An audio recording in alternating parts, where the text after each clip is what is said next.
सातौं तुरैको बारेमा हेर्नेछौँ। आज सातौं तुरैको बारेमा हेर्नेछौँ र म ढिलो नगरी तपाईहरुलाई अगाडि बढाउने छु। सबैले आफ्नो बाइबल खोल्नुहोस्, नोट कापी खोल्नुहोस्। हामी इम्पोर्टेन्ट कुराहरुमा जाँदैछौँ।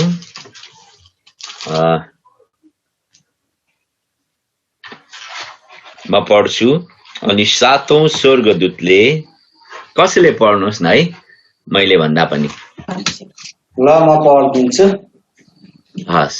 अनि सातौं स्वर्गदूतले आफ्नो तुरही फुके र त्यसपछि स्वर्गमा यसो भन्ने ठूला ठूला आवाज गुन्जे, संसारको राज्य हाम्रा प्रभुको र उहाँका ख्रीष्टको राज्य भएको छ अनि उहाँले सदा सर्वदा राज्य गर्नुहुनेछ। ओके, हामीले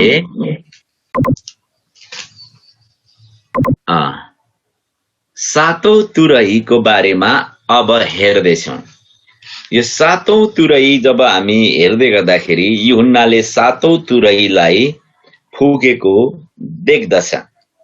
सातौं तुरही फुक्दाखेरि दुईटा कुरा मेनली अब हामी आउने कुराहरुमा हेर्नेछौँ। एउटा कुरा, सातौं तुरहीले अन्तिम घटनाहरुलाई देखाउँदछ। पहिलो कुरो, सातौं तुरहीले अन्तिम घटना, फाइनल, त्यहाँदेखि उता केही पनि छैन। अब फाइनल घटना, फाइनल जजमेन्ट को कुरा देखाउने छ र ख्रीष्टको आगमनको कुरा पनि बताउने छ। ख्रीष्टको आगमन, सेकेन्ड कमिङ। सातौं तुरहीले हामी हेर्दै गर्दाखेरि अन्तिम घटनाहरू र ख्रीष्टको आगमन, यानी मिलेनियम किङडम, 1000 वर्षको राज्यको बारेमा कुरा गर्नेछ। अनि यो सातौं तुरहीको जब हामी कुरा गर्छौं, यसले चाहिँ पुरानो करारमा जति पनि अगमवक्ताहरूले गरेको अगमबाणीहरू जो पूरा हुँदैन त्यो समयमा, भएको छैन विगतमा, यो सातौं तुरही फुक्दा चाहिँ अब चाहिँ पूरा हुनेछ। पुरानो करारका सम्पूर्ण अगमबाणीहरू जो अधुरो छ, त्यो भविष्यको लागि गरिएको छ, त्यो चाहिँ सातौं तुरहीले अब पूर्णतामा ल्याउनेछ। सातौं तुरही फुक्दाखेरि त्यो पनि हुनेछ। र सातौं तुरही हेर्दै गर्दाखेरि सातवटा कचौराहरू, परमेश्वरको क्रोधलाई यो सातौं तुरहीले बोकेर यस पृथ्वीमा ल्याउनेछ। र सातौं तुरहीले धेरै कुराको अन्त्य देखाउँछ। विशेष गरेर तीनवटा कुराको अन्त्य देखाउँछ सातौं तुरहीले। पहिलो, परमेश्वरको न्यायको अन्तिम क्रोधहरू हामी हेर्नेछौँ। अन्तिम क्रोध, त्यहाँभन्दा उता अब परमेश्वरको क्रोध पृथ्वीमा खनिँदैन। र अन्तिम कटनी, कटनीको पनि अन्त्य हुनेछ, त्यहाँदेखि उता अर्को कटनी हुँदैन। अनि दुष्ट शैतानको राज्यको अन्त, यो तीनटा कुरा, परमेश्वरको न्यायको अन्तिम क्रोध जो 16 अध्यायमा हामी हेर्नेछौँ, अन्तिम कटनी हामी आज पनि केही हेर्नेछौँ 11 को 18 मा, अनि हामी 16 अध्यायमा विशेष गरेर हेर्नेछौँ। र दुष्ट शैतानको राज्यको अन्त्य, तीनटा कुराको अन्त्य लिएर आउनेछ सातौं तुरहीले। र दुष्ट शैतानको राज्यको बारेमा, राज्यको अन्तको बारेमा हामी प्रकाश 17 अध्याय अध्ययन गर्दै गर्दाखेरि हामी त्यो कुराहरूलाई हेर्नेछौँ। र अब यहाँ हामी यो सातौं तुरही चाहिँ कहाँ फुक्यो भन्दा 11 अध्यायको 15 पदमा सातौं तुरही फुकिएको यूहन्नाले देख्दछ। तर हामी यो सातौं तुरही यहाँ अध्ययन गर्दैनौँ। हामी सातौं तुरहीलाई चाहिँ 15 अध्यायदेखि मात्रै अध्ययन गर्छौँ। त्यसको बारेमा चाहिँ 15 अध्यायबाट मात्रै हामी पाउँछौँ सातवटा कचौराको बारेमा। यहाँ चाहिँ फुकिएको कुरा मात्रै छ 11 को 15 मा, तर फुकेपछि आउने विपत्तिहरू चाहिँ हामी 15 अध्यायदेखि हेर्नेछौँ। अब यो 14 र 12 देखि 14 सम्म चाहिँ हामी के हेर्छौं भन्दाखेरि विशेष गरेर हामीले 11 सम्म 4 देखि 11 सम्म चाहिँ हामीले ख्रीष्टमा केन्द्रित ख्रीष्टको पर्सपेक्टिभ ख्रीष्टको दृष्टिकोणबाट आउने समयहरूलाई हामीले हेरिराखेका थियौं हिजोसम्म पनि। तर यो 11 अध्यायसम्म पनि हामी त्यो हेर्नेछौँ ख्रीष्टको दृष्टिकोणबाट ख्रीष्टले कसरी काम गर्नुहुन्छ त्यो दृष्टिकोणबाट। तर अब संकटकालीनलाई हामी 12 देखि 14 अध्यायसम्म चाहिँ हामी शैतानको दृष्टिकोणबाट हेर्नेछौँ। 12 देखि 14 सम्मको जुन हामी एक्सप्लेन आज हामी हेर्दैनौँ आउने समयदेखि अब संकटकालीनलाई ग्रेट ट्रिब्युलेसनलाई हामी शैतानको आँखाबाट त्यसको पर्सपेक्टिभबाट हेर्नेछौँ। अहिलेसम्म हामीले ख्रीष्टको पर्सपेक्टिभबाट हेर्यौं र आजसम्म हामी त्यही हेर्नेछौँ र अर्को पाठदेखि हामी त्यसरी जानेछौँ र 4 देखि 11 सम्म ख्रीष्ट केन्द्रित कुराहरू धेरै यूहन्नाले दर्शनमा देखेको छ र 12 देखि 14 सम्म हामीले हेर्दाखेरि धेरै डेमोनिक शैतानमा केन्द्रित कुराहरू यूहन्नाले प्रकाशमा देख्छ र त्यो कुरा हामीलाई बताउनु भएको छ। अब यहाँ हामीले हेर्दै गर्दाखेरि 7औं तुरै फुक्दाखेरि स्वर्गमा ठुलो आवाज गुन्जियो। डेफिनेटली यो 7औं तुरै बस्नको लागि निकै समय लाग्यो किनकि 6औं तुरै बजेपछि 7औं तुरैसम्म आउँदाखेरि टाइम कन्ज्युम भएको छ, धेरै कुराहरू भएको छ अनि पर्खिनु परेको छ। 7औं तुरै पहिलो दोस्रो तेस्रो चौथो पाँचौं र 6औं सररररर छिटो भएको थियो। इभन 6औं चाहिँ 6औंसम्म छिटो भएको थियो। तर 7औं तुरैमा आउँदाखेरि धेरै कुराहरू भयो यो 7औं घटना घट्ने समयमा। अनि स्वर्गमा पर्खाइ भएको थियो अनि त्यो पर्खाइ भएकोले जब 7औं तुरै फुक्यो र पर्खाइ अन्त भयो स्वर्गमा ठुलो रमाहाट र खुसीको आनन्द आउँदछ र हामी यहाँ पाउँछौं। अब के पाउँछौं भन्दाखेरि पहिलो उनीहरूले गाएको गीतमा के छ भन्दाखेरि संसारको राज्य हाम्रो प्रभुको र उहाँका ख्रीष्टको राज्य भएको छ। अब यहाँ के भनिएको छ भन्दाखेरि ध्यान दिएर सुन्नुहोस्, संसारको राज्य यसलाई हेरौँ हामी। यो संसार भनेपछि हामीले के बुझ्नुपर्छ भने विभिन्न राष्ट्रलाई शासक गर्ने मानिसहरू, विभिन्न जातिहरू, मानिसहरू, भाषाहरू, पोलिटिक्सहरू, गभर्नमेन्टको संरचनाहरू, यो सबै कुरालाई चाहिँ संसारको राज्य भनिन्छ। अनि हामीलाई थाहा छ यो संसारमा विभिन्न किसिमको संस्कृतिहरू छ, शासन प्रणालीहरू छ, यो सबैलाई चाहिँ संसारको राज्य भनिन्छ। अनि यहाँ स्वर्गमा के भन्दै गरेको यूहन्नाले देख्दैछ र सुन्दैछ भने संसारको राज्य हाम्रो प्रभुको र उहाँको ख्रीष्टको राज्य भएको छ। अब यहाँ हामीले के बुझ्छौं भने यो घटनासम्म यो संसारको मालिक चाहिँ अरु कोही रहेछ। यो 7औं तुरै फुकिन्जेलसम्म चाहिँ यो संसारको देव र मालिक चाहिँ अरु कोही रहेछ। यो 7औं तुरै फुकेपछि चाहिँ बल्ल ख्रीष्टको हातमा यो सम्पूर्ण राज्य चाहिँ उहाँको अधीनमा आएको कुराहरू हामी पाउनेछौँ र हामी यसको बारेमा त्यति कठिन छैन हामीलाई बुझ्न। दोस्रो कोरिन्थी 4:4 मा पावलले भनेको छ संसारको देव चाहिँ को हो? दुष्ट शैतान हो। र आज यस संसारलाई मालिक गर्ने, यस संसारलाई अधीन गर्ने राजा चाहिँ शैतान हो, दुष्ट हो, हैन? किनकि त्यसले आदमलाई दिएको, परमेश्वरले दिनुभएको जुन शक्तिलाई त्यसले छिनेको थियो, खोसेको थियो अनि त्यो बल जबस्ती अवैधानिक रूपमा यस पृथ्वीको राजा भएको छ। तर क्रुसमा प्रभु चढ्नु भएर त्यसलाई हराउनु भएको छ। तर त्यो दिनसम्म त्यसले काम चाहिँ गर्नेछ जबसम्म अन्तिम लडाई हुँदैन। त्यो दिनसम्म यो एक्टिभ रहनेछ। त्यसले यो पृथ्वीमा धुम मचाइरहेको छ त्यसले, किनकि त्यसको पनि न्याय हुनेछ। त्यो न्याय नहुदिनेसम्म त्यसले आफ्नो अधिकार यस पृथ्वीमा चलाउनेछ, तर त्यसमाथि मात्रै चलाउनेछ जो उसको हो। तर चर्चमाथि, प्रभु येशूको छोराछोरीमाथि, मण्डलीमाथि त्यसको अधिकार छैन। हामीलाई चाहिँ त्यसमाथि शासन गर्ने अधिकार दिएको छ। प्रभु येशू क्रुसमा चढ्नु भएपछि त्यो अधिकार उहाँले ल्याउनु भएको छ।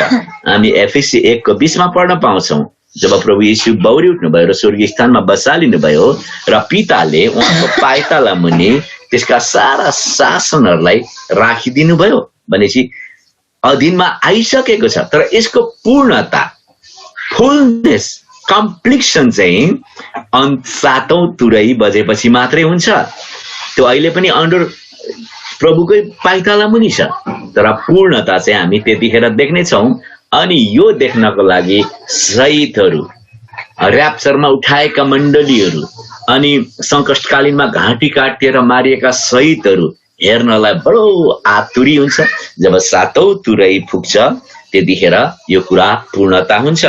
अनि यस संसारलाई अहिले राज्य गर्नेलाई हामी धेरै नामले चिन्छौँ, धेरै नामहरूले चिन्छौँ। जस्तै दोष लगाउने, हामी प्रकाशको पुस्तक 12:10 मा, अजिङ्गर 12:3 मा, शत्रुर हाम्रो शत्रुर पहिलो पत्रुस 5:8 मा, बेल्जेबुल मत्ती 12:24 मा, बेलियाल दोस्रो कोरिन्थी 6:15 मा, दुष्ट यूहन्ना 17:15 मा, शैतान 1 तिमोथी 5:15 मा, यस संसारको देव दोस्रो कोरिन्थी 4:4 मा, आकाशको मालिक एफएसी 2:2 मा, गर्जने सिंह पहिलो पत्रुस 5:8 मा, दुष्ट आत्माहरूको शासक मर्कुस 3:22 मा, संसारको शासक यूहन्ना 12:31 मा, प्राचीन सर्प प्रकाशको पुस्तक 12:9। यसलाई धेरै नामद्वारा चिनिन्छ जसले अहिले राज्य गरिरहेको छ। तर प्रभुलाई महिमा भएको, अब यो 7औं तुरै फुकेपछि चाहिँ त्यसको हातबाट प्रभु येशूले सधैँको लागि राज्य लिनुहुनेछ, एकदम पूर्ण रूपमा। अनि म तपाईहरुलाई एउटा याद दिलाउन चाहन्छु, यतिखेर प्रभु येशू ख्रीष्ट 40 दिनको उपवास बस्नु हुँदाखेरि शैतानले आएर शर्त राखेको थियो, प्रभु यदि तपाईले मलाई दण्डवत गर्नुभयो भने त म त यो राज्य दिइहाल्छु तपाईलाई, म तपाईलाई दिइहाल्छु। त्यसले एउटा शर्त राखेको थियो अनि प्रभुले हप्काउनु भएको थियो। अनि प्रभुले आफ्नो तरिकाले राज्य लिनुहुन्छ। त्यसको शिर कुच्चाएर, त्यसको शिर कुच्चिसकेको छ, तर इभन फाइनल त्यसको न्याय हुनेछ। फाइनल प्रभुले त्यसलाई पिट्नु हुनेछ अनि पूर्ण रूपमा राज्य लिनुहुनेछ। अब यहाँ हेर्नुहोस् न, संसारको राज्य हाम्रो प्रभुको र उहाँको ख्रीष्टको राज्य भएको छ। अब यति पदलाई मात्रै मैले तपाईहरुलाई व्याख्या गर्दै लगेँ भने म एक दिनसम्म व्याख्या गर्न सक्छु। यति धेरै कुरोहरू छ वचनमा, थाहा छ हजुरहरुलाई? म वचन पढ्न खुब मन पराउँछु अनि एउटा पद पढेपछि म अर्को पदमा जाँदिन जबसम्म म त्यसको पूर्णता र गहिराइतामा जान सक्दिन। म पवित्र आत्मासित सहायता माग्छु। आज बिहान मैले यूहन्नाको पुस्तक 14 अध्याय पढ्दै थिएँ मेरो व्यक्तिगत अध्ययनमा। एउटा शब्दमा छु म अहिले पनि त्यहाँ। मसँग पवित्र आत्मा बोल्नु भएको छ त्यो एउटा शब्दमा। मलाई लाग्छ अबको एक हप्ता म त्यो एउटा शब्दमै मात्रै हुन्छु। मलाई पवित्र आत्माले सहायता गर्दै हुनुहुन्छ त्यो कुरा बुझ्नको लागि र मेरो विश्वास र आत्मीयतामा परिवर्तन ल्याउँदै हुनुहुन्छ त्यो पदद्वारा। अनि म भित्र ट्रान्सफर्मेसन हुँदैछ त्यो पदद्वारा। मैले यो किन भनेको भन्दाखेरि जब वचन पढ्नुहुन्छ सक्नको लागि नदौडिनुहोस्, पवित्र आत्मासँग मद्दत माग्नुहोस्। अनि किनकि यो तपाईको भोजन हो, वचन बेगर तपाई परमेश्वरलाई चिन्नुहुन्न। यो तपाईको रोटी हो तपाईको आत्माको लागि। यसलाई मजाले चपाएर पचाउनुपर्छ, निल्नुपर्छ। तपाईको पाचन प्रणाली राम्रो बनाउँछ वचनले। त्यसैले सक्नको लागि मात्रै नपढ्नुहोस् हजुरहरूले। तपाईहरु जतिजना बाइबल पढ्नुहुन्छ तपाईले राम्रो गर्नुहुन्छ, तर म तपाईलाई उत्साह दिन चाहन्छु यदि कहीँ गएर तपाई पढ्दै हुनुहुन्छ भने एकदमै मनन गर्नुहोस् त्यसमाथि। आज धेरै विश्वासीहरू वचन बेगर जिरहेको छ। जब लकडाउन सुरु भयो तब मैले थाहा पाएँ यसको गहिराई कि विश्वासीहरू वचन बेगर कति धेरै हुँदो रहेछ, प्रार्थना बेगर कसरी जिउँदो रहेछ। त्यो भएर त हो हाम्रो मण्डलीहरू केही काम गर्न नसक्ने भएको, हाम्रो मण्डलीसित शक्ति नभएको, हाम्रो मण्डलीहरू चाहिँ लाचार भएको। प्रभुले क्षमा गर्नुभएको छ हामीलाई। हामी शक्तिमा जिउने व्यक्तिहरू हुनुपर्छ।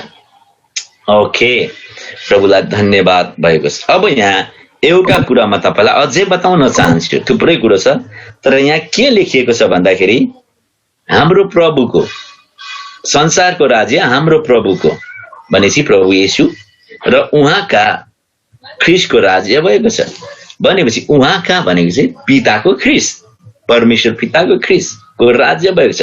अब यहाँ दुईजना व्यक्ति देखिएको छ, हामी पिता पनि देख्छौं र पुत्र पनि देख्छौं।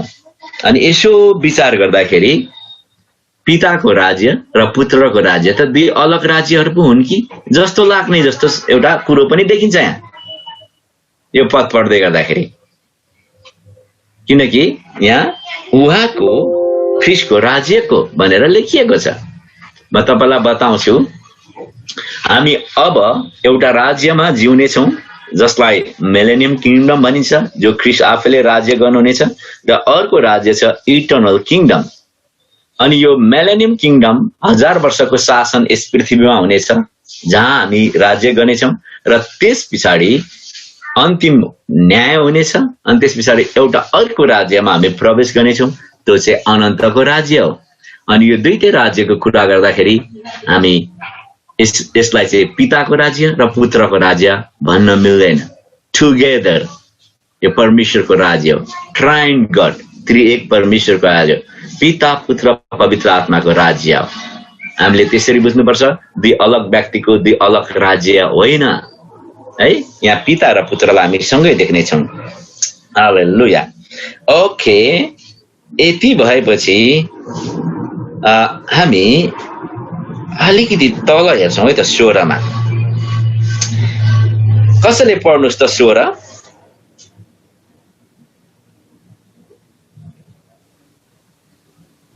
अनि परमेश्वरको सामने आफ्ना सिंहासनमा बस्ने ती 24 धर्मगुरुहरूले घोप्टो परे परमेश्वरलाई दण्डवत गरे।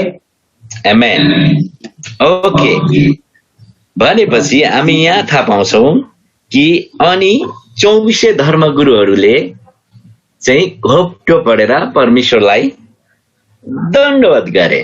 र हामीलाई थाहा छ 24 धर्मगुरुहरू भनेको चाहिँ र्याप्चर गरिएको मण्डली हो, प्रभुले उठाउनु भएको मण्डली हो, जो मण्डली यो 7औं तुरै र यो ट्रिब्युलेसनहरू हुँदै गर्दाखेरि सिंहासनमा बसालिएको हुन्छ। अनि हामी मध्ये हामी पनि त्यही हुनेछौँ। र यो चाहिँ यो 24 गुरु चाहिँ 24 धर्मगुरुहरूले चाहिँ प्रत्येक एक भिक्टोर्सहरूलाई, प्रत्येक एक विजेताहरूलाई, मलाई तपाईलाई प्रतिनिधित्व गर्छ। र हामी त्यतिखेर त्यहाँ माथि हुनेछौँ, प्रभुको महिमा भएको। अनि 17 कसैले पढ्नुहोस्। र भन्न लागे, हे परम प्रभु परमेश्वर सर्वशक्तिमान, हामी तपाईलाई धन्यवाद चढाउँछौ जो हुनुहुन्छ र जो हुनुहुन्थ्यो, किनभने तपाईले आफ्नो ठुलो सामर्थ्य हातमा लिनुभयो र राज्य गर्न थाल्नुभयो। ओके, अब हामी यहाँ के पाउँछौँ भन्दाखेरि यी 24 धर्मगुरुहरूले भन्न लागे, बडो खुसी भयो। म तपाईलाई एउटा कुरा बताउँदैछु, यी धर्मगुरुहरूले गरेको प्रार्थनाको उत्तर चाहिँ अब यहाँ आइपुगेको छ। 7औं तुरै पुग्दाखेरि उनीहरूको प्रार्थना तपाईहरूलाई थाहा छ के प्रार्थना गरेको थियो उनीहरूले? यदि तपाईहरूले मत्ती 6:10 मा पढ्नुभयो भने उनीहरूको प्रार्थना बुझ्नुहुन्छ। मण्डलीको प्रार्थना, आज हाम्रो प्रार्थना पनि त्यही हुन्छ। हे परमेश्वर, तपाईको राज्य जस्तो स्वर्गमा छ त्यस्तै यस पृथ्वीमा आओस्। यो प्रार्थना चाहिँ मण्डली स्थापना भएदेखि र कैयौं समय कालखण्डदेखि यो एउटा प्रार्थना छ, तपाईको राज्य जस्तो स्वर्गमा छ एक्ज्याक्टली हुबहु यस पृथ्वीमा आओस्। अनि प्रभु येशूले पनि हामीलाई सिकाउनु भएको प्रार्थना यही छ र हामी प्रार्थना गर्छौँ, प्रभु तपाईको राज्य, हे परमेश्वर तपाईको राज्य जस्तो स्वर्गमा छ त्यस्तै यस पृथ्वीमा आओस्। अनि मत्ती 6:10 को प्रार्थनाको प्रति उत्तरहरू चाहिँ यहाँ उनीहरूले देख्दैछ, जस्तो स्वर्गमा राज्य छ अब मिलेनियम किङडम चाहिँ ठ्याक्कै पृथ्वीमा त्यही हुनेछ। जस्तो स्वर्गमा राज्य छ त्यही राज्य हुबहु यस पृथ्वीमा हुनेवाला छ। अनि उनीहरूले यसरी गाउँदैछ बडो खुसी भएर। मलाई त बडो गजब लाग्यो। प्रभुको महिमा भएको होस्।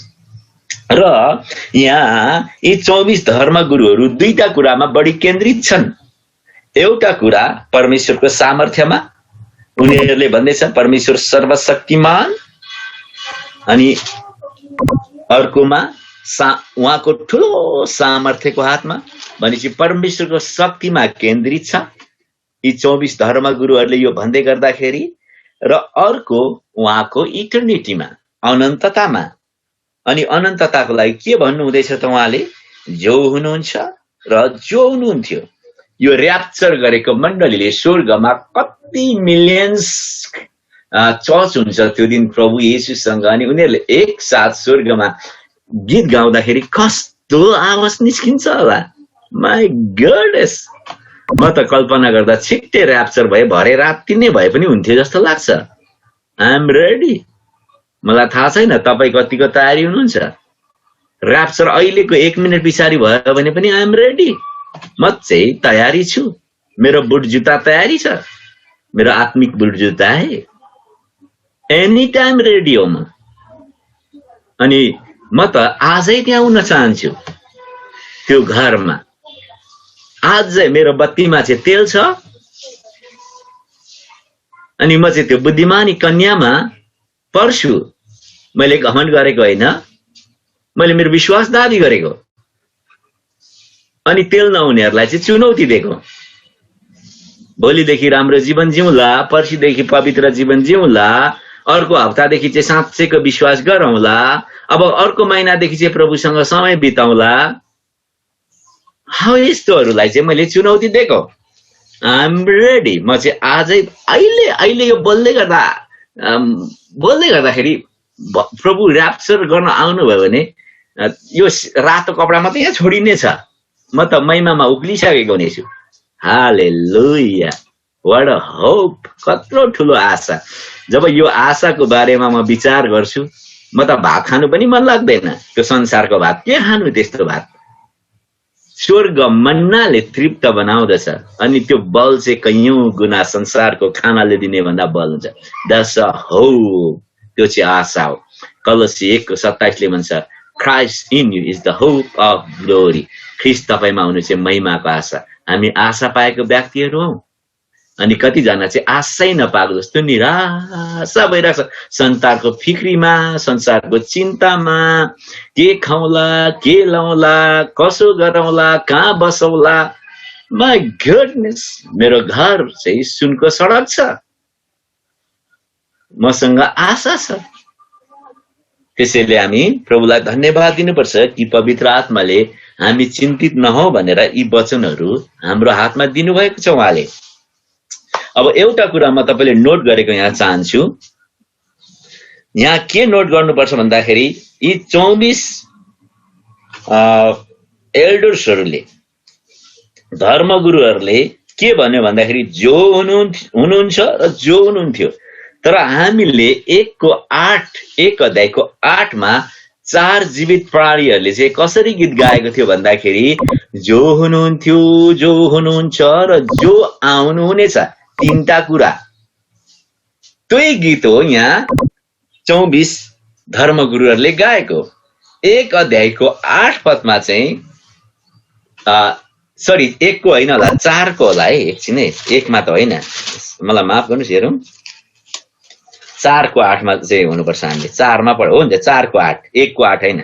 4 अध्यायको 8 पदमा चाहिँ कस्तो थियो? स्वर्गदूतहरूले, ती करूब र सराफहरूले के भन्दै गीत गाएका थिए? पवित्र पवित्र पवित्र प्रभु सर्वशक्तिमान परमेश्वर जो हुनुहुन्थ्यो र हुनुहुन्छ र जो आउनुहुनेछ भनेको चाहिँ ख्रीष्ट आउनुहुनेछ। अब यहाँ यो 7औं तुरै पुग्दा चाहिँ दुईटा कुरा मात्रै छ, जो हुनुहुन्छ र जो हुनुहुन्थ्यो इन द पास्ट। अब फ्युचर छैन, यहाँ दुईटा कुरो मात्रै छ भनेपछि यहाँसम्म आइपुग्दाखेरि परमेश्वरको राज्य कम्प्लिट भइसकेको छ, आइसकेको छ। प्रेज द लर्ड। अनि 24 धर्मगुरुहरू कति खुसी छन्। अब ख्रीष्टको राज्य उनीहरूले गरेको प्रार्थनाको उत्तर परमेश्वर तपाईको राज्य जस्तो स्वर्गमा छ त्यस्तै यस पृथ्वीमा आओस्। 4:8 मा स्वर्गदूतहरूले गाइन्जेलसम्म चाहिँ आएको हुँदैन। येशू ख्रीष्टको त्यो मिलेनियम किङडम 1000 वर्ष आउनेवाला मात्रै हो। तर यहाँ आइपुग्दाखेरि चाहिँ हामीले बुझ्नुपर्ने कुरा चाहिँ स्पष्ट के छ भन्दाखेरि दुईटा मात्रै छन्। जो हुनुहुन्छ हुनुहुन्थ्यो भनेपछि कम्प्लिट हालेलुया। सातौं तुरैले धेरै कुराहरू लिएर आउनेछ।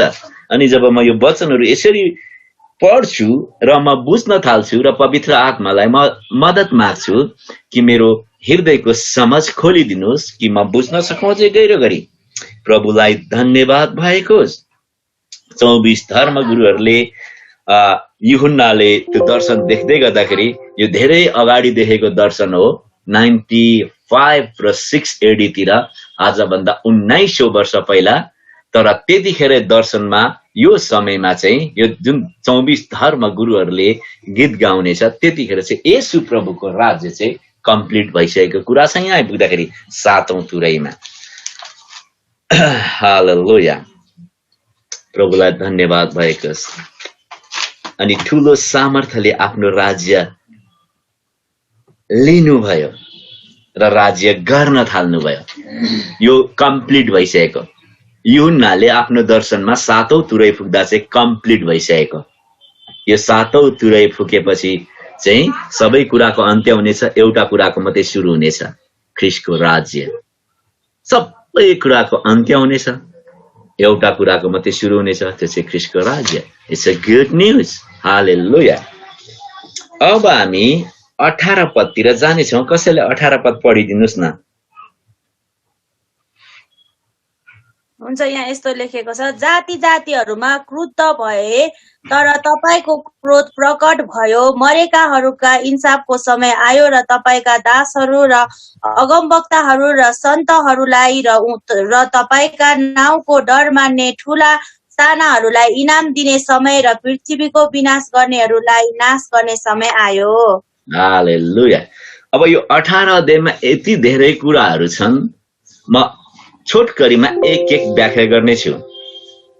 7औं तुरै फुकेपछि यहाँ हामी रियाक्सन देख्दछौँ के भन्दाखेरि जाति जातिहरू क्रोध भए। जुन राज्य प्रभुले लिनुभयो, जुन राज्य प्रभुले आफ्नो बनाउनु भयो, त्यहाँ कसले शासन गर्थ्यो अघि हामीले हेरिसकेका छौँ। विभिन्न देशमा विभिन्न शासकहरू, विभिन्न मानिसहरू, विभिन्न संस्कृतिहरू हुन्छ। अब प्रभुले लिनु भएपछि चाहिँ यहाँ चाहिँ मानिसहरू चाहिँ प्रभुलाई नचिन्नेहरू चाहिँ बडो क्रोधित बन्छ। पश्चाताप गरेर प्रभुलाई क्षमा मागेर प्रभुमा आउनुको सट्टो यिनीहरू त अझै क्रोधित पो बन्छ। मलाई त छक्कै लाग्यो यो पद पढ्दाखेरि। यिनीहरू त बडो क्रोधित हुन्छ, क्षमा माग्दैन, बरु परमेश्वरलाई सराप्न थाल्छ। यो 7औं तुरै फुकेपछि जब ख्रीष्टको राज्य इस्टाब्लिसमेन्ट हुन्छ, यो राष्ट्रहरू चाहिँ के हुन्छ भन्दाखेरि यिनीहरू त बडो क्रोधित हुन्छ। यिनीहरू त परमेश्वरलाई उल्टो सराप्नु पो थाल्छ। तपाईँ कसैले 16 अध्यायको 11 पद पढ्नुहोस् त।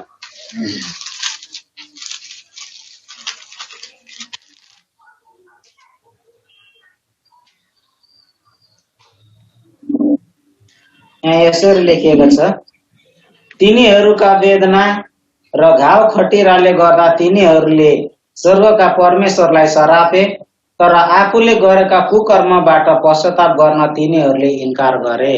अब यहाँसम्म आइपुग्दाखेरि कुरो के भयो भन्दाखेरि उनीहरू पश्चाताप गर्नुपर्ने, प्रभुलाई क्षमा माग्नुपर्ने त होइन, तर यो महासङ्कष्टकालीनमा उनीहरू पिटिएको छ।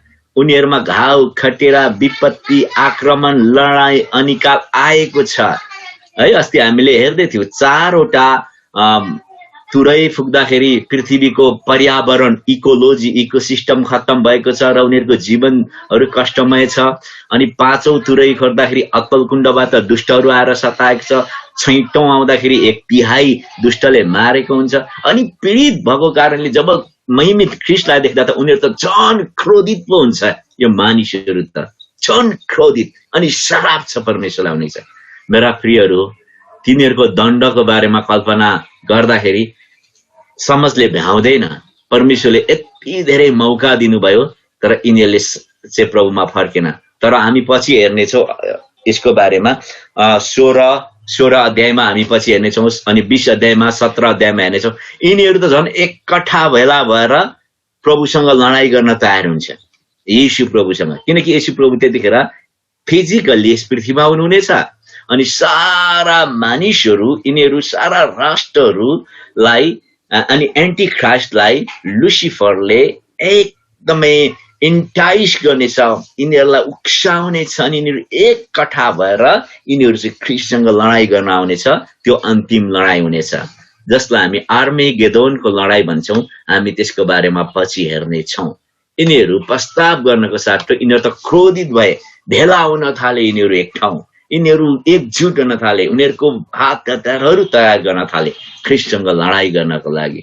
माय गुडनेस, त्यो अन्तिम लडाई हुनेछ जहाँ प्रभुले, यहाँ दोस्रोमा छ, तर तपाईको क्रोध प्रकट भयो अनि प्रभुले आफ्नो क्रोध खनाउनुहुन्छ यिनीहरूमाथि, यिनीहरूलाई नष्ट गर्नुहुन्छ। हामी पछि हेर्नेछौँ यसको बारेमा, तर अहिले चाहिँ यति नै हो। यिनीहरू एकजुट हुनेछ ख्रिस्टसँग लडाई गर्नको लागि, किनकि प्रभु त्यतिखेर यस पृथ्वीमा हुनुहुनेछ। हामीले विश्वास गरेको बाउरू हुनुहुने प्रभु यीशु ख्रिस्ट फिजिकल्ली यस पृथ्वीमा हुनुहुनेछ, उहाँको राज्य यस पृथ्वीमा हुनेछ। Great hope, great hope. अनि यहाँ छ मरेकाहरूको इन्साफको समय आयो। जसै सातौं तुरही फुक्दै गर्दाखेरि हामीले यहाँ बुझ्छौँ कि परमेश्वरले, अब यीशु ख्रिस्टले मरेको इन्साफ गर्दै हुनुहुन्छ। मैले अस्ति तपाईहरुलाई बताएको कुरो चाहिँ र्याप्चरमा मरेको जिउँदो मण्डली माथि उठाइ लगेको हुन्छ, तर सातौं तुरही फुकेपछि यसले चाहिँ व्हाइट थ्रोन जजमेन्टको बारेमा कुरा गर्छ। यो अन्तिम हो, अन्तिम न्याय, 1000 वर्षको शासन काल पछाडि हुने कुराहरू। यो वास्तवमा यो आर्मेगेदोनको लडाई पछाडिको हुने कुराहरू हो। वास्तवमा यो यहाँ लेखिएको छ अलिकति, किनकि यो 24 धर्मगुरुहरूले यसरी गुन्जयमान बनाउँदैछ र उनीहरूले यसरी गीत गाउँदैछ, मरेकाहरूको इन्साफको समय आयो। अब कसरी कराउँछ होला यिनीहरू? म त यसो कल्पना गर्दै थिएँ, यिनीहरू त बडो जोसका साथ, हैन, त्यो समयमा अब मरेको मानिसहरूको इन्साफ हुने समय आयो भनेर यिनीहरू कराउँछ। अनि हामीलाई थाहा छ, यदि तपाईले पढ्नुभयो भने पाउनुहुन्छ, पछि हामी पढ्नेछौँ 20 अध्यायको 11 देखि 15, तपाईले नोट गरेर राख्न सक्नुहुन्छ। 20 अध्यायमा पुगेपछि हामी मरेकाहरूको इन्साफ हेर्नेछौँ। त्यो चाहिँ के हो भन्दाखेरि अविश्वासी, सुसमाचारलाई इन्कार गर्ने, जसलाई पहिरोले थिचेको छ, आगोले, अहिले कतिलाई आगोले डराउँछ, आगोले लिएकोहरू आगोले वापस गर्नेछ, पानीले लिएकाहरू पानीले वापस गर्नेछ, पहिरोले थिचेकाहरू पहिरोले, पहाडले थिचेकाहरू पहाडले, सबैले ती आत्माहरूलाई वापस गर्नेछ, ती मानिसहरूलाई जजमेन्टको लागि। तर प्रभुलाई विश्वास गर्नेहरू चाहिँ होइन। त्यसमा हामी पछि 20 अध्यायमा हेर्नेछौँ।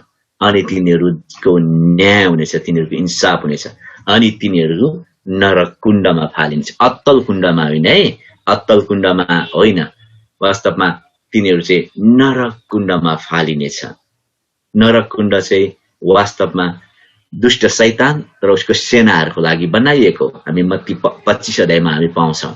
तर त्यहाँ दुष्ट शैतान र उसको चेलाहरू मात्रै जाँदैनन्, त्यसले संसारलाई भरमाएर करोडौं मानिसहरू लिएर जान्दछन्। र प्रभुले हामीलाई वार्निङ दिनुभएको छ, जति सक्छौँ हामी त्यहाँ जानदेखि हामीले रोक्नुपर्छ। जति सक्छौँ हाम्रा मानिसहरूलाई त्यो अत्तल त्यो नरकको अग्निमय कुण्डमा जानदेखि आज रोक्ने अपर्च्युनिटी तपाईँ र मलाई छ। त्यसैले हामी फसलको लागि प्रार्थना गरिरहेका छौँ, त्यसैले हाम्रो जातिको लागि रुइरहेका छौँ, त्यसैले मण्डलीमा एउटा म्यान्डेट छ। किन प्रभुले यो वचनहरू हामीलाई अगाडि नै दिनुभयो? के कारण थियो? सबै हामीलाई जान्नको लागि। किनभने हामीलाई काम दिनुभएको छ, पवित्र आत्माले काम छ। हामी त्यो त्यो त्यो त्यो ठाउँ, जुन त्यो शैतान र उसको सेनाहरूको लागि बनाइएको ठाउँमा मानिसहरू जाँदैछन् जो परमेश्वरको आफ्नै स्वरूपमा बनाइएका हो, अनि तिनीहरूलाई रोक्ने काम तपाईँको र मेरो हो। जति धेरै सक्छौँ हामी रोक्नुपर्छ। र त्यतिखेर मरेकाहरूको, प्रभुलाई इन्कार गर्ने र सुसमाचारलाई इन्कार गर्नेहरूको इन्साफ हुनेछ। हामीले मान्छेको इन्साफ गर्नु हुँदैन, प्रभुले गर्नुहुनेछ त्यो दिन। ओके, र त्यति मात्रै होइन, यो सातौं तुरैले गजबको कुरा पनि लिएको छ, इनामको कुराहरू है। यहाँ हामी पढ्छौँ नि तलतिर, तपाईका दासहरू र अगमवक्ताहरू र सन्तहरूलाई र तपाईका नाउँको डर मान्ने ठुला सानाहरूलाई इनाम दिने समय आयो। अब खुसी छन् मण्डली, स्वर्गमा छन् त मण्डली त, अनि उनीहरू यति आनन्दित भएछ। अब उनीहरूले इनाम पाउने आयो भनेको चाहिँ आफ्नै बारेमा भन्दैछ उनीहरूले। त्यसमा तपाईँ पनि हुनुहुनेछ, म पनि हुनेछौँ। इनाम पाउने समय आयो। सातौं तुरै बन्दै गर्दाखेरि वास्तवमा यी मरेको आत्माहरूको न्याय हुन अगाडि चाहिँ हामीले इनाम पाउनेछौँ। अनि यो जुन इनामको बारेमा किन यहाँ लेखिएको छ भन्दाखेरि म एक दुईवटा कुरा बताउँछु। कसैले 22 अध्यायको 12 पद पढ्नुहोस् त। 22 अध्यायको 12 पद। प्रेज द लर्ड। हुन्छ, यहाँ यस्तो लेखिएको छ, हेर म चाँडै आउँदैछु, हरेक मानिसलाई उसले गरे अनुसारको दिने प्रतिफल मसँग छ। आमेन। भनेपछि तपाईको सेवा, तपाईले गर्नुभएको सेवा, तपाईको मिनिस्ट्री, तपाईको मेहनत त्यत्तिकै खेर जाँदैन। तपाईले इनाम पाउनुहुनेछ, प्रत्येकको प्रतिफल हुनेछ। अनि यसको बारेमा पावलले पनि लेख्नु भएको छ। कसैले पहिलो कोरिन्थी 3:8 छिट्टो पल्टाएर पढ्नुहोस् त। पहिलो कोरिन्थी 3:8।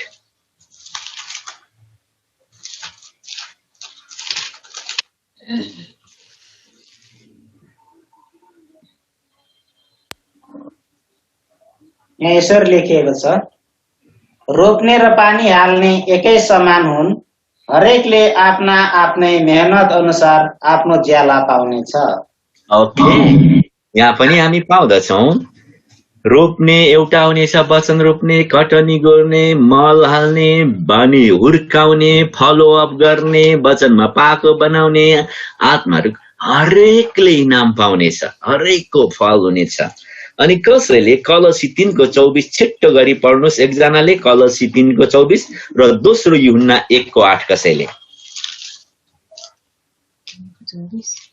हजुर 3:24 मा पढ्छु। कलसी 3:24। यहाँ लेख्छ, यो जानेर कि तिमीहरू आफ्ना उत्तराधिकार इनामको रूपमा पाउनेछौ, तिमीहरू प्रभु ख्रीष्टको सेवा गरिरहेका छौ। आमेन। जब यो पदहरू पढ्छु मलाई त झन् जोस चलेर आउँछ सेवाकाई गर्न, किनकि मेरो लागि इनामहरू थपिनेछ। यो जानेर कि भनेर त्यहाँ पावलले लेख्दछ, यो जानेर मान्छेलाई खुसी बनाउन होइन, यो जानेर कि इनामको लागि। मेरो प्रियहरू, हामी धेरैजना सेवाकाईमा छौँ, हामी प्रत्येक सेवाकाईमा छौँ, हामी एक प्रकारको सेवाकाई छौँ। तर यहाँ पावलले के भनेर, यो जानेर कि तिमीहरूको लागि इनाम छ, त्यसैले ख्रीष्टको सेवा गर। अनि कसैले दोस्रो यूहन्ना 8 पद पढ्नुहोस् त, त्यहाँ एकै अध्याय मात्रै छ।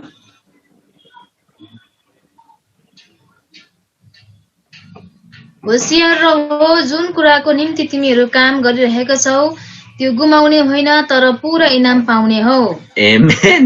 हालेलुया। प्रेज द लर्ड। यही प्रकाशको पुस्तकको दर्शन पाउने यूहन्नाले नै यो पहिलो, दोस्रो, तेस्रो यूहन्ना पनि लेख्नु भएको। अनि उहाँले भन्दै हुनुहुन्छ, होशियार रहो, जुन कुराको निम्ति तिमीहरू काम गरिरहेका छौ त्यो गुमाउने होइन, तर पूरा इनाम पाउने हौ। यसको मतलब धेरैले आफ्नो इनाम गुमाउने छ। म तपाईलाई भन्छु, धेरै इनाम रहित हुनेछ। खाली नाङ्गै पुग्नेछ स्वर्गमा इनाम बेगर, मुक्ति पाएको नाङ्गै।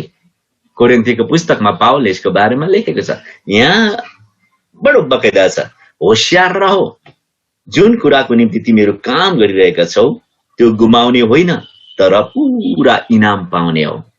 अनि मैले यो पदहरू किन पढ्दैछु र यहाँको खण्डहरू किन हेराउँदैछु भन्दाखेरि हामी इनामको लागि सेवा गर्दैछौँ। हाम्रो परिश्रम व्यर्थमा जाने छैन। तपाईले गर्नुभएको मेहनत, तपाईले चुकाउनु भएको मूल्य तपाईको सेवाकाई व्यर्थमा जाने छैन। अनि जतिजना सेवाकाई तपाईहरुलाई अल्छी लाग्छ, खेलाची लाग्छ, बाइबलमा लेखेको छ यहाँ इनामविहीन हुनेछ। तपाईँ मुक्ति त पाउनु भएको छ, तर इनामविहीन। हामी इनामको लागि स्याहार पनि गर्दैछौँ। प्रभुको महिमा भएको छ। हाम्रो परिश्रम व्यर्थमा जाँदैन। त्यसैले हामीले मानिसबाट स्याबासी पाउनु होइन, हामी ख्रीष्ट स्वयंबाट त्यो इनामको लागि। अनि हामीले बाइबलमा अस्ति हेरेका छौँ 7वटा मण्डलीहरू पढ्दै गर्दाखेरि थुप्रै किसिमको इनाम, धार्मिकताको मुकुट। दोस्रो तिमोथी 4:8 कसैले धार्मिकताको मुकुट पाउनेछ। याकुबको पुस्तक 1:12 र प्रकाशको पुस्तक 2:10 छ जीवनको मुकुट, धार्मिकताको मुकुट, जीवनको मुकुट। अनि पहिलो पत्रुस 5:4 छ महिमाको मुकुट। थुप्रै किसिमको इनामहरू छन् हाम्रो लागि।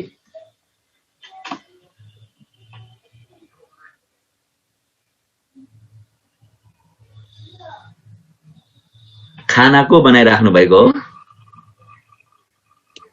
रेबिकाले होला दाजु। कसको लागि? सही गुरुआमा जेलिसालाई बनाएको हो। ए, म त आज हामी सबैलाई इन्भाइट पो गरेछ ल छोरीले भनेर आज त म त खुसी भएको। कस्तो खुसी लागेको थियो, फेरि दुखित भइहाल्ने जेलिसाको लागि मात्रै रहेछ। ल ल ल ल ओके अलराइट। अनि त्यति मात्रै होइन मेरा प्रियहरू, हाम्रो अरू इनामहरू छ। हामी मिलेनियम किङडममा 1000 वर्षको राज्यमा पनि हामी शासन गर्नेछौँ। तपाईले त्यसको बारेमा हेर्नुहुन्छ भने मत्तीको पुस्तक 25:34 देखि 40 सम्म हेर्नुहोस्। त्यहाँ पनि तपाईको शासन हुनेछ, तपाई शासक बन्नुहुनेछ ख्रीष्टसँग स्वयं। अनि त्यति मात्रै होइन, इटर्नल किङडममा 1000 वर्षदेखि पछाडि अनन्तको घरमा पनि हामीले आफ्नो उत्तराधिकारहरू पाउनेछौँ, इनहेरिटेन्सहरू। अनि यहाँ यो 24 धर्मगुरुहरू कम्ती खुसी भएको होइन, किनकि अब उनीहरूको रिवार्ड आउने समय आयो। अनि त्यसमा तपाईँ र म मेहनत गर्ने प्रचारकहरू, मेहनत गर्ने विश्वासीहरू, मेहनत गर्ने प्रोफेट्सहरू, मेहनत गर्ने एपोस्टल्सहरू, विश्वासमा स्थिर रहने व्यक्तिहरू, फल फलाउनेहरूको लागि ठुलो इनाम छ। र मैले यो खण्डलाई अलिकति समय लिएको कारण चाहिँ तपाईँ कस्तो काम गर्दै हुनुहुन्छ यो प्रश्न सोध्नको लागि। तपाईँ आफ्नो इनाम देख्दै हुनुहुन्छ के? तपाईँ इनामको लागि काम गर्दै हुनुहुन्छ? किन पवित्र आत्माले यो खण्ड हामीलाई यहाँ दिनुभयो कि तपाईँ इनामविहीन नहुनुहोस् भनेर? किन यो खण्ड हामीले पढ्न पायौँ बाइबलमा यी कुराहरू कि हाम्रो परिश्रम व्यर्थमा जाँदैन? हौ यो देखाउनका लागि पवित्र आत्माले यी खण्डहरू बाइबलमा राख्नु भएको। तपाईलाई अझै हौसला मिलोस्, तपाईँ अझै सेवा गर्नुहोस् भनेर, म अझै सेवा गरौँ भनेर। बाइबलमा त यसो पनि भनिएको छ, यदि कसैलाई एक गिलास चिसो पानी प्रभुको नाउँमा प्रेम साथ दिन्छ भने त्यो व्यर्थमा जाने छैन। रिवार्ड छ हर कामको लागि, तपाईले गर्नुभएको हरेक कामको लागि, प्रत्येक कामको रिवार्ड छ। प्रेज द लर्ड, प्रभुको महिमा भएको छ। अब हामी यहाँ अर्को कुरा पनि यो 18 अध्यायमा पाउँछौँ। पृथ्वीको विनाश गर्नेहरूलाई नाश गर्ने समय आयो। यहाँ हामी हेर्छौँ पृथ्वीको विनाश गर्नेहरूलाई नाश गर्ने समय आयो। अब को यो पृथ्वीको विनाश गर्ने? त्यसलाई नाश गर्ने समय आइपुगेको छ। इन्ट्रेस्टिङ, मलाई त बडो इन्ट्रेस्टिङ लाग्छ बाइबल पढ्दाखेरि। I have lots of questions, मसित धेरै प्रश्नहरू हुन्छन्। अनि म प्रभुसँग प्रार्थना गर्दछु अनि म बुझ्न चाहन्छु, किनकि यो खण्डहरू मेरो दिमाग भ्रष्ट पार्नको लागि यहाँ राखिएको होइन, तर मेरो सेवाकाई, मेरो विश्वासलाई बलियो बनाउनको लागि यहाँ आएको हो। अनि म सोध्ने गर्छु को हो यो पृथ्वीको विनाश गर्ने? अनि यसो बुझ्दाखेरि पृथ्वीको विनाश गर्ने त यसो गर्दाखेरि होइन, अहिले पल्युसन छ, धुवाहरू छन्, रुखहरू काटिरहेको छ, खोला नालाहरू नाश गरिरहेछ, त्यो पो हो कि भन्ने जस्तो पनि लाग्छ।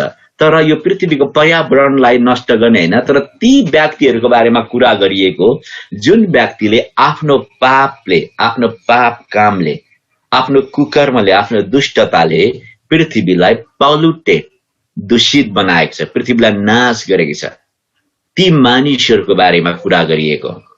जुन मानिसहरूले आफ्नो कुकर्मले, आफ्नो पापले, आफ्नो अपराधिक गतिविधिहरूले पृथ्वीलाई भ्रष्ट नाश गरेको छन्।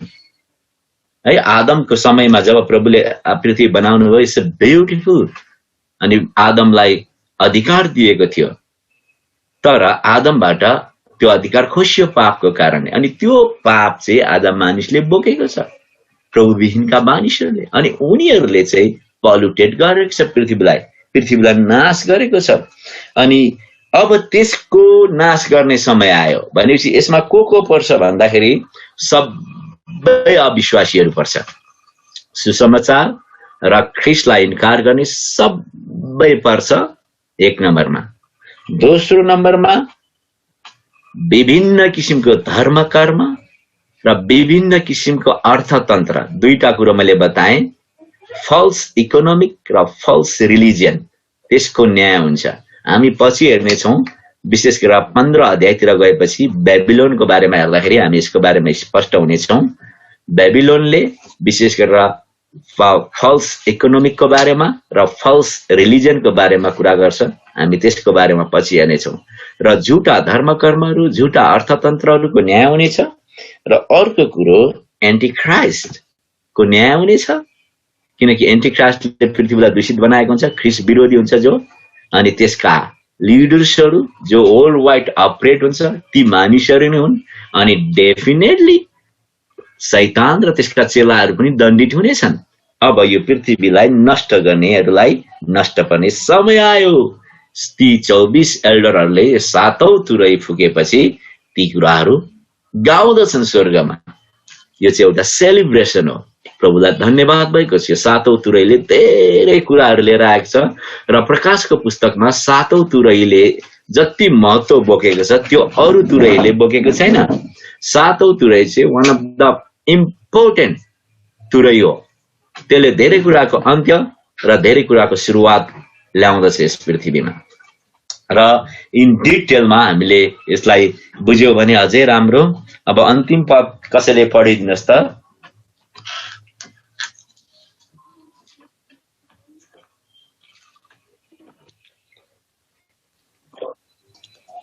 स्वर्गमा परमेश्वरको मन्दिर खोलियो र उहाँको मन्दिरभित्र उहाँका करारको सन्दुक देखियो। बिजुलीका चमक देखिए, आवाज र मेघ गर्जनहरू सुने, भूकम्प गएर ठुला ठुला असिना परे। ओके, अब यो 19 पद अध्ययन गर्दै गर्दाखेरि हामी के बुझ्छौं भन्दाखेरि मानिस र परमेश्वर बीच, यानी विश्वासी र परमेश्वर बीचको अनन्त सम्बन्ध र अनन्त सेवाकाईको बारेमा बताउँदछ। मन्दिरको ढोका खोलियो, यानी त्यो एक्सेस हामी सबैको लागि, सधैँको लागि एउटा इटर्नल कम्युनियन, परमेश्वरसँगको एउटा इटर्नल सम्बन्ध, अनन्तको सम्बन्धको बारेमा कुरा गर्दछ। र त्यहाँ करारको सन्दुक देखिएको छ जो चाहिँ परमेश्वरको प्रतिज्ञा हो, जो उहाँले पूरा गर्नुहुनेछ त्यो समयमा। अनि त्यो कुराहरू देख्दछ 24 स्वर्गदूत देखे, 24 धर्मगुरुहरूले। अनि के पनि देख्छ भन्दा बिजुलीका चमक देखिए, आवाज र मेघ गर्जनहरू। र हामीलाई हमेशा थाहा छ यसले दुईटा कुरा जनाउँदछ। हामीले पहिला पनि यसको बारेमा अध्ययन गरिसकेका छौं। एउटा परमेश्वरको आफ्नो महिमालाई प्रस्तुत गर्दछ, मेघ गर्जनहरू, आवाजहरू अनि कम्पहरूले परमेश्वरको उपस्थिति र महिमालाई प्रतिनिधित्व गर्छ भने अर्को चाहिँ उहाँको जजमेन्टलाई हामीले पहिला हेरेका छौं। अनि यहाँ देखेको चाहिँ उहाँको महिमा त्यहाँ देखिएको छ। र 7औं तुरै र यी सबै कुरा भइसकेपछि तपाईं र म सधैँको लागि अनन्तसम्म हामी हाम्रो सृष्टिकर्ता परमेश्वरसँग, हाम्रो बाउसँग, हाम्रो अब्बा पितासँग, हाम्रो आप्पासँग हामी सधैँको लागि हुनेछौँ। सधैँको लागि यो चाहिँ हाम्रो इटर्नल रिलेसनसिप हुनेछ। प्रभुलाई धन्यवाद भएको छ। र म तपाईलाई अन्तिममा के बताउन चाहन्छु भन्दाखेरि वास्तवमा अनन्त मृत्यु अथवा सेकेन्ड डेथ भनेको चाहिँ हामी हाम्रो पितासित सधैँको लागि अलगिनु हो। द सेकेन्ड डेथ भनेको चाहिँ परमेश्वर सृष्टिकर्तासित अनन्तको लागि अलग हुनु चाहिँ सेकेन्ड डेथ हो। हामी त्यो मानिसहरू ट्रचरमा हुनेछन्, आगो र गन्धकमा, त्यो आफ्नो ठाउँमा छ। तर ठुलो ट्रेजेडी चाहिँ के हो भन्दाखेरि हामीलाई सृष्टि गर्नुहुने हाम्रो बुवा, हाम्रो आप्पा, हाम्रो पिता, हाम्रो बाउसँग हामी सधैँ ती मानिसहरू सधैँको लागि छुटिनेछ। अनि त्यो चाहिँ सबैभन्दा ठुलो ट्रेजेडी हो। प्रभुलाई धन्यवाद होस् र पवित्र आत्मालाई म धन्यवाद दिन्छु, हामीमा त्यो किसिमको घटना घट्दैन, कारण हामी सधैँ सबै माथि हुनेछौँ उहाँसँग। ओके, मैले यसो भन्दै आजको पाठ मैले यी सकाएँ। मैले सोच्दै थिएँ विशेष गरेर यो 12 मा जाउँ कि भनेर पनि, तर 12 मा जाँदै गर्दाखेरि धेरै कुरोहरू अझै आउँछ अनि अलरेडी हामीले धेरै कुरो यहाँ हेऱ्यौँ र यो हामीलाई अलिकति बुझ्न गाह्रो हुन्छ भनेर बरु बिस्तारै जाउँ भनेर मैले यति मात्रै तपाईहरुलाई आज शेयर गरेको छु। र 11 अध्याय हामीले अध्ययन गर्दै गर्दाखेरि दुई साक्षीहरूको बारेमा हामीले दुईवटा पाठ एकदमै डिटेलमा डिपली हेर्यौं। त्यो अन्तको समयमा हुने घटनाहरू भित्र पर्छ। यो 7औं तुरही फुक्नु अगाडि हुने घटनाहरू हामीले हेर्यौं र 7औं तुरहीको बारेमा यहाँ इन्ट्रोडक्सन हेर्यौं हामीले अहिले। र 7औं तुरहीको बारेमा चाहिँ हामी पछाडि 15 अध्यायमा हामी हेर्नेछौँ। तर अब यो बीचमा अरु घटनाहरू छन् अनि ती घटनाहरू चाहिँ यो ग्रेट ट्रिबुलेसनमा संकटकालीनमा हुने घटनाहरू नै हुन्। यिनीहरू एकपछि अर्को घटना हुनेहरू घटनाहरू हुन्। र अब 12, 13, 14 चाहिँ हामी एउटा शैतानिक दृष्टिकोण कस्तो छ त त्यो समयमा हामी त्यो पर्सपेक्टिभबाट हेर्नेछौँ। र म तपाईहरुलाई उत्साह दिन्छु, हामी बुधबार 12 अध्यायलाई हेर्नेछौँ।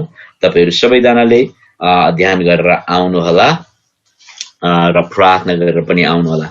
हस्, यदि कसैको केही जिज्ञासाहरू र केही प्रश्नहरू छ भने तपाईले सोध्न सक्नुहुन्छ। हामी केही मिनेट बिताउनेछौँ। जय मसी सबैजनालाई, गुरुबालाई पनि जय मसी। प्रश्न भन्दा पनि यहाँ अस्ति नै सङ्गतिमा बसेको थिएँ नि गुरुबा एकजना दिदी। हजुर। अनि त्यो दिदीले चाहिँ म हाम्रो के अरे दिदी र म चाहिँ यहाँ जहिले हामी यहाँ यो वचनकै बारेमा गफ गर्दै कुरा गर्दै गर्छौँ। अनि त्यो दिदीले चाहिँ के भन्नुभयो भने, अनि दिदीले चाहिँ के भन्नुभयो भने, अब हामीले पाप गर्यो भने यस्तो लोभ लालच व्यभिचार गर्यो भने नरकमा जान्छौँ भनेर भने के। अनि त्यो दिदीले चाहिँ व्यभिचार भने के हो त्यस्तो नबुझ्नु भएर चाहिँ हामी सोध्नु भयो। अनि दिदीले त व्यभिचार भनेको अब हामीले मतलब अब बिहे नगरेकोहरू चाहिँ बिहे हुनुभन्दा अगाडि अब यस्तो बोयफ्रेन्ड बनाउनु पनि व्यभिचार हो बाइबल अनुसार। अनि बिहे गरेपछि पनि अब आफ्नै बुढाको अधीनमा नरहनु पनि व्यभिचार। अनि हामीले बिहे नगरेको मान्छेले बिहे गरेको मान्छेलाई मन पराउनु अनि त्यो मान्छेसँग लभ रिलेसनमा रहनु पनि व्यभिचार हो भनेर यस्तो भनेको थियो दिदीले।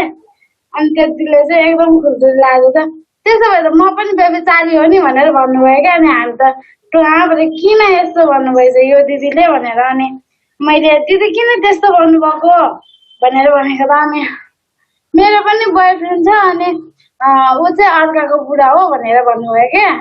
हामीलाई चाहिँ थाहा थिएन यो कुरा। अनि किन त नि तपाईँले त्यस्तो भन्नुभएको भनेर भन्यो। अनि पछि अनि तपाईँहरू निरवस्था गर्दा जतिखेर पनि मतलब अब तपाईँहरूले राम्रो राम्रो कुरा भनिरहेको हुन्छ अनि मलाई चाहिँ एकदम मनमा भत्त पोलेर आएको हुन्छ। अनि यस्तो कुराहरू चाहिँ नराम्रो हो भनेर भने। अनि पछि मेरो लागि प्रार्थना गरिदिनु भनेर भने। अनि हामीले प्रार्थना गरिदियो। अनि त्यो केही दिनपछि चाहिँ उहाँले त्यो मान्छेसँग चाहिँ अबदेखि नबोल्ने भनेर बोल्न छोड्नु भएछ। आमेन, आमेन। अब त्यो दिदीलाई त्यो बहिनीलाई तपाईले सुसमाचार सुनाउने। प्रभुले क्षमा गर्नुहुन्छ। र व्यभिचारको बारेमा नानीले भन्नुभयो। म यसमा एक दुईवटा बताउँछु। विशेष गरेर जवानहरूको विषयमा यो धेरै समस्या हुन सक्छ।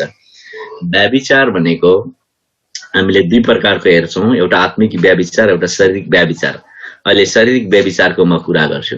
कुनै पनि अविवाहित जवान केटा र जवान केटीहरू एकअर्कामा मन पराउनु माया प्रीति गर्नु आफैमा व्यभिचार होइन, तर पवित्रतामा शारीरिक सम्बन्ध राख्नु हुँदैन। उनीहरूले एकले अर्काको निम्ति प्रार्थना गर्ने र प्रभुको समयसम्म विवाहलाई पर्खेर बस्नुपर्छ।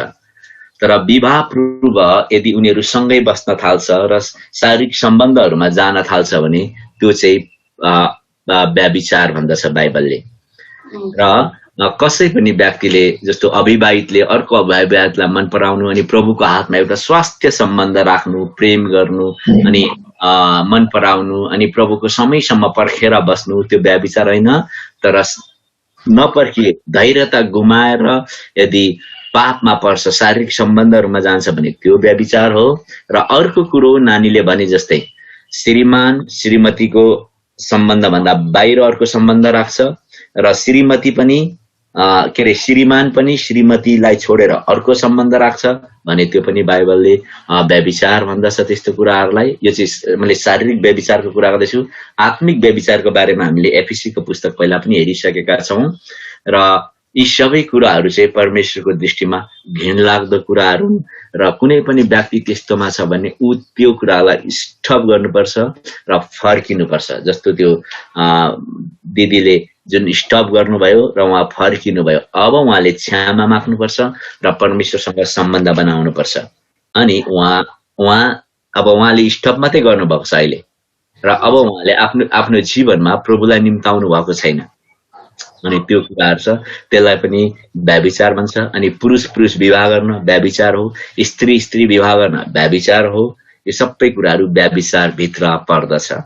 हस्, धन्यवाद। र नानीले अब चाहिँ प्रभुको सुसमाचार सुनाउने त्यो दिदीलाई। अरू कोही हुनुहुन्छ? ल, कोही पनि हुनु नरहेछ। हजुर, मैले चाहिँ अब मैले चाहिँ अब यहाँ